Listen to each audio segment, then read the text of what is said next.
Mais enfin, bon, revenons à nos moutons. Il faut bien comprendre que la Teshuvah, selon le judaïsme, n'est que la moitié du chemin. C'est-à-dire, il y a une ascension, c'est vrai, une ascension vers l'infini. Il y a également un retour de l'infini vers le monde. Il y a plusieurs images de ça, je voudrais en donner une toute simple, c'est le rêve de Jacob quand il voit une échelle qui relie le ciel et la terre, et il voit des anges sur l'échelle. Mais qu'est-ce que font les anges sur l'échelle? Ils montent et ils descendent. Donc c'est quoi les anges de l'échelle? L'échelle, dit le Midrash, c'est Yaakov lui-même. Lui-même, l'homme, est une échelle entre le ciel et la terre. Et dans cette échelle entre le ciel et la terre, il y a une ascension. Mais cette ascension, elle a un but, de redescendre. C'est-à-dire de se ressourcer et à partir de cette source, alimenter notre monde.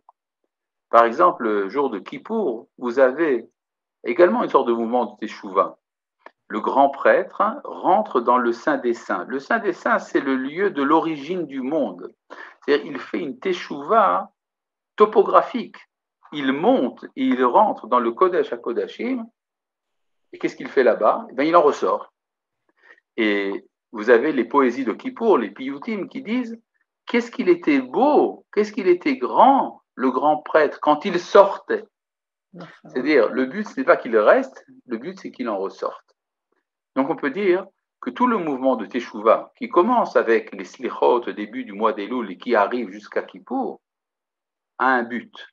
Le but, c'est le repas après le jeûne de Kippour. Ce repas est très important, d'après la halakha, ce repas est également un repas de mitzvah. Il y a un commandement de faire un repas à la manière d'un repas de Shabbat, donc manger de la viande, buvez du vin, du bon pain, etc. Après Kippour, la capacité de revenir au matériel, de le sanctifier, c'est ça l'indice de la réussite de Kippour. C'est-à-dire, si vous avez réussi le travail de Kippour, alors vous êtes capable, dans la joie, de consommer le repas. Voilà, donc ça c'est simplement pour équilibrer un peu ce qu'on voit là, parce que effectivement il y a un retour à la divinité dont parle le Rav Kook.